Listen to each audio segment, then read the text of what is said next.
chuck wagon besides beans and cornbread or something? Well, beans are every meal. You have beans at every meal, no matter what. That's how you did 7 steaks. Yeah, I did 7 steaks. Beef, they eat beef because they raise beef. Gobblers. A lot of times, I'll start my week out with easy stuff. Like my typical Monday morning breakfast is breakfast tacos. You know, throw it in there and get it out of there because I don't want to get up that early on Monday. And then you know, I don't have to cook biscuits for that. Got tortillas up there, just throw them on there and go on. And I'll cook. You know, hamburger hash on Mondays is what I'll have, which I've cooked that for the chuck wagon. For the chuck wagon class here, you take coarse ground hamburger meat and just kind of brown it and put it in the oven and cook it a while, and you know, thicken it with cornstarch, kind of make a little gravy in there, and then take fine diced potatoes and carrots and throw in there. And those cowboys, even if they are spicy food eaters, they don't eat a lot of spicy food while they're out there working. You know, they don't. You know, I have a bottle of hot sauce there for them or whatever. They don't want any excuse to have to get out of their saddle while they're working. So. You got to watch the grease, and you got to watch. I mean, you just can't just cook and just go on. You know, here, eat this. There's a lot of things involved. If breakfast is late, breakfast can never ever be late. You have to be, because if breakfast is 5 minutes late, then the boss is mad all day, and the cowboys get rawhided, and things just don't happen.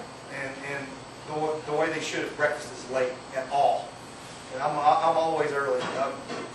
As a chuck wagon cook, you're the morale guy. You know, the food. It's got to be, the chuck wagon's a sanctuary, and the chuck wagon cook is the boss of the fly. The fly is the big tent over the chuck wagon. Yes, ma'am. So do you stay in one location? You don't really have to. Since it's in. It all depends. And it's always different, and the weather has to do with it. It depends on how much grass the cows have to eat. You know, if it's a drought year and the cattle and they're feeding the cattle, then they drive into the pasture. Those cows are there. Hi, you know, we're hungry. You know, if it's a year where there's lots of grass, it's harder to gather the cattle up, and they do all that by horseback, just like they did 150 years ago. The cowboys will come. Breakfast is 5:30. I have breakfast ready at 5:20 every morning. It's ready. It's sitting there waiting. The boss comes in. He says his hellos and good mornings and whatnot, and I'll look at him. I say, "You ready, Captain?" And he'll go, "Yep." And I'll go, "Come on, gentlemen, get it while it's hot," and they eat it. By the time the sun comes up, they're sitting on their horse.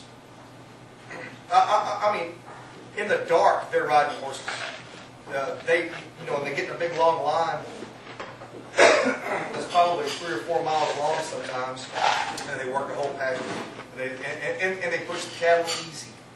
They don't like to pressure them unless they're being knuckleheads. You know, they have to go chase them, but and then they come in at noon, and noon's the big meal. That's the big meal of the day. And after lunch, they call lunch dinner. It's breakfast, dinner, and supper. Yeah.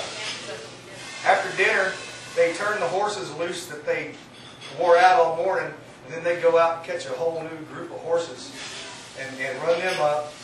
And then the next morning after breakfast, they go out there and catch the horses, saddle them, and go on and do it all over again. So after dinner, they've got most of their work done. They just feed horses and piddle around and do odd jobs. If something broke or something needs welded or not, the older guys who knows what's going on, they tend to have a little hidey hole. They're drinking whiskey while the young guys are working. I mean, it's just about like you'd imagine it.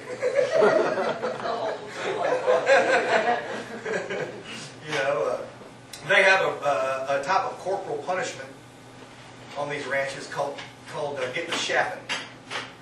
And if you mess up, you get a shapping. And what they do is they hold you down, they pull your britches down, they beat your ass with a pair of shaps. And some ranches are more than others. Some ranches don't do it at all anymore.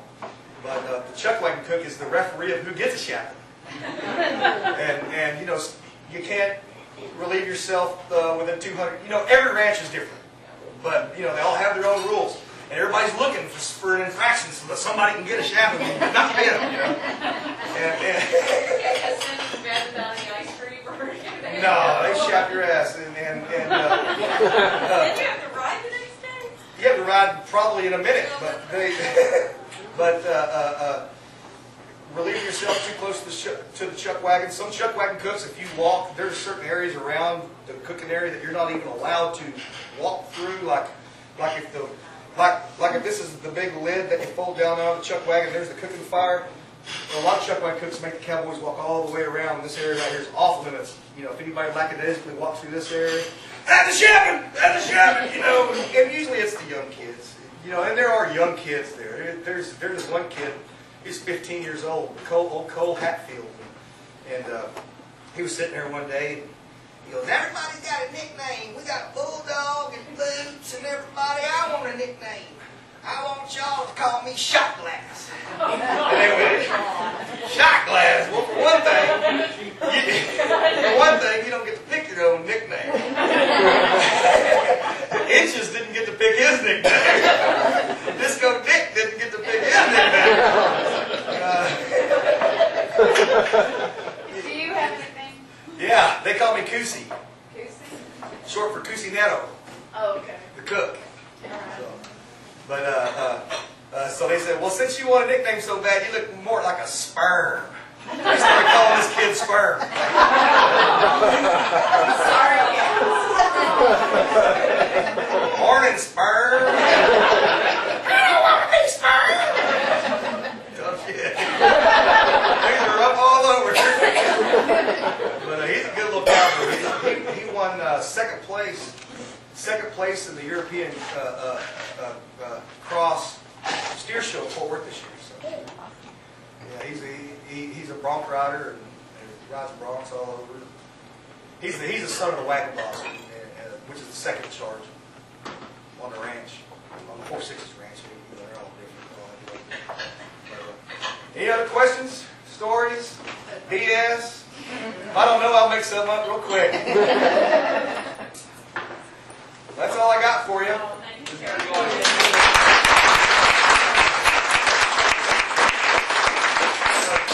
Grady Spears has a new cookbook out there. They don't have it here yet. You can go to Grady's, and our chuck wagon's in there. There's a whole chapter of Fred's Cafe in there with my chuck wagon and Bulldog. You can see him. And we're going to be back here in November.